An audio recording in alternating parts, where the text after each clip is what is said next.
ఒకవేళ China Taiwan యుద్ధం జరిగితే పరిస్థితి ఎలా ఉండబోతోంది? ఎవరి బలం ఎంత అనేది మీరు చెప్పారు. ఎవరు పక్షాన్ని నిలబడతారు? భారత్ ఎటువైపు ఉండే అవకాశం ఉంటుంది?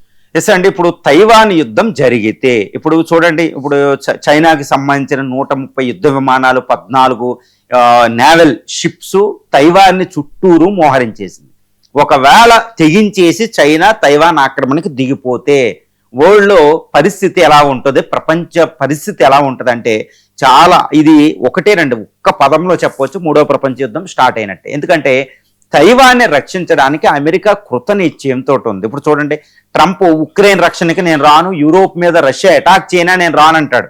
కానీ ఈ ట్రంప్ ఒక్క మాట మాత్రం అలా నిలబడిపోయి ఉంటారు. అదేంటి, తైవాన్ని చైనా ఆక్రమణకి దిగితే నేను వస్తాను అని చెప్తారు. ఎందుకంటే తైవాన్లో TSMC కంపెనీ, తర్వాత తైవాన్ అనేది ఈస్ట్ చైనా సీ ఈ ప్రాంతంలో చాలా ఇంపార్టెంట్ అండి. తైవాన్ని రక్షించుకోలేకపోతే తర్వాత జపాన్, సౌత్ కొరియాలను కూడా ఇది లాస్ అవుతుంది. ప్రపంచంలో అమెరికా ఆధిపత్యమే పడిపోతుంది.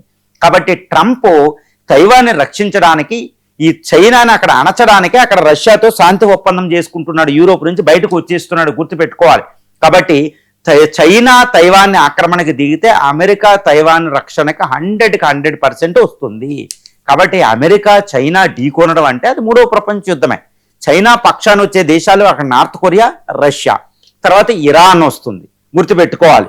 తర్వాత తైవాన్ పక్షాన అమెరికా వస్తే అమెరికా పక్షాన వచ్చే దేశాలు జపాన్ వస్తుంది, సౌత్ కొరియా వస్తుంది, ఆస్ట్రేలియాలో వస్తుంది.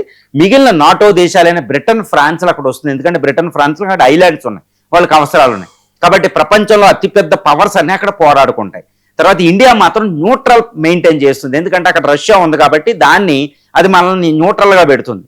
ఇటు అమెరికాకి మనం క్వాడ్ ఉన్నా అక్కడ యుద్ధానికి వెళ్ళాం, మనం తటస్థత మెయింటైన్ చేస్తాం. అంటే తైవాన్ యుద్ధం అంటూ వస్తే, చైనా తైవాన్ మీద అటాక్ చేస్తే వెంటనే మూడో ప్రపంచ యుద్ధం చైనా అమెరికాల మధ్య వస్తుంది. ఎంతటి దారుణంగా ఉంటుందంటే ఈ తైవానీస్ TSMC కంపెనీ అనేది డిస్ట్రాయ్ అయిపోతుంది.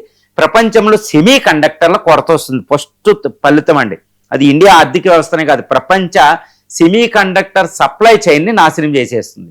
దీనివల్ల ఎలక్ట్రానిక్స్, ఈ data centre, AI, computer, mobile centres, యుద్ధ విమానాల తయారీ, ఇవన్నీ కూడా కుంటుపడిపోతుంది 4th ఇండస్ట్రియల్ రెవల్యూషన్. కాబట్టి అది మొట్టమొదటి పరిణామం అనమాట. ఎందుకంటే ప్రపంచంలో సెమీ కండక్టర్ 70% TSMC తైవాన్ నుంచి వస్తున్నాయి. అత్యాధునిక సెమీ కండక్టర్ 90% అక్కడి నుంచి వస్తున్నాయి.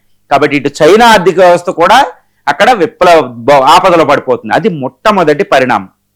రెండు, చైనా అమెరికాల మధ్య యుద్ధం అనేది సంభవిస్తే చైనా కూడా చాలా శక్తివంతంగా పోరాడగలుగుతుంది రష్యా హెల్ప్తో.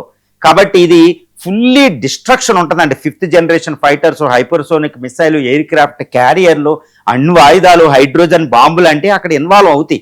కాబట్టి హ్యూజ్ డిస్ట్రక్షన్ ఉంటుంది. తర్వాత కిమ్ జాంగ్ ఉన్ అమెరికా మీద ఫస్ట్ అణు దాడి చేసే అవకాశాలు అక్కడ పుష్కలంగా కనిపిస్తున్నాయి. చైనా అమెరికా మీద ఫస్ట్ చేయదండి. ఉత్తర కొరియా, కిమ్ జాంగ్ ఉన్ అటు లాస్ ఏంజల్స్, ఈ సియాటిల్, తర్వాత కాలిఫోర్నియా లాంటి స్టేట్ల మీద ఆయన అటాక్ చేస్తారన్నమాట. అందువల్ల ఉత్తర కొరియాను ఆపడానికి యునైటెడ్ స్టేట్స్ ఆఫ్ అమెరికా అణ్వాయుధాలు ఉపయోగించే అవకాశం ఉంది. ఉత్తర కొరియాలో అణ్వాయుధం ఉపయోగిస్తే అది చైనా పక్కనే పేలుతుంది కాబట్టి, చాలా నార్త్ ఈస్ట్ చైనా దగ్గర పేలుతుంది కాబట్టి అది చైనాకి మీద కూడా అణ్వాయుధం పేలినట్టే. కాబట్టి చైనా రంగంలో దిగుతుంది. చైనా ఎయిర్ డిఫెన్స్ సిస్టమ్ రంగంలో దిగితే అమెరికా రంగంలో దిగుతుంది. కాబట్టి అక్కడ అణుయుద్ధం అనేది తప్పదు.